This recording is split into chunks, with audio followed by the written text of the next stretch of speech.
ரோட்ல போறவன் நம்ப கூடாதுன்னு சொல்றது கரெக்டா தான் இருக்கு. இங்க ஒருத்தர் சர்வர் கிட்ட பாக்குறதுக்கு படிச்ச மாதிரி இருக்க இந்த மாதிரி வேலை எல்லாம் பார்த்துட்டு இருக்க என் கம்பெனிக்கு வா நான் வேலைக்கு எடுத்துக்கிறேன்னு சொல்றாரு. The next day. Chicken ready. தம்பி லைனுக்கு ஒரு பிரெட் ஆம்லெட் போட்டு. அட வெக்கம் கட்டுவீங்களா? இதுக்கு எதுக்குடா வெள்ளையங்கிலி மாலையன்னு? இங்க ஒரு குடும்பத்துல பெட்ரோல் போடலன்னு அண்ணனும் தம்பிக்கும் பிரச்சனை. அண்ணன் கோவத்துல 2 அடி எக்ஸ்ட்ரா அடிச்சிடுறாரு.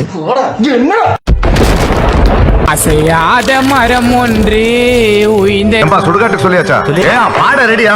இந்த ஆண்டியோட தைரியத்தை அடிச்சிருக்கு ஆளே இல்ல போங்க. இங்க ஒரு அக்கா போலீஸ் ஸ்டேஷனுக்கு போன் போட்டு சிக்னல் இருக்க கேமரா ஒர்க் ஆகுதான்னு கேக்குறாங்க. அதுக்கு அவரு ஒர்க் ஆகுது என்ன பிரச்சனைன்னு கேக்குறாரு. ஏங்க எனக்கு ஒரே ஒரு ஹெல்ப்புங்க, அந்த பானிபூரி கடை மட்டும் ஓபன் ஆயிருக்கான்னு பார்த்து சொல்லுங்க.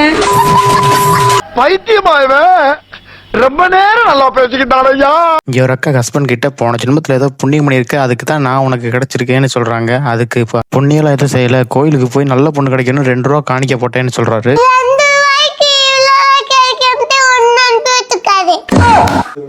புள்ள பூச்சிக்கெல்லாம் கொடுக்கு முளைக்கும்னு நான் என்ன கனவா கண்டேன்.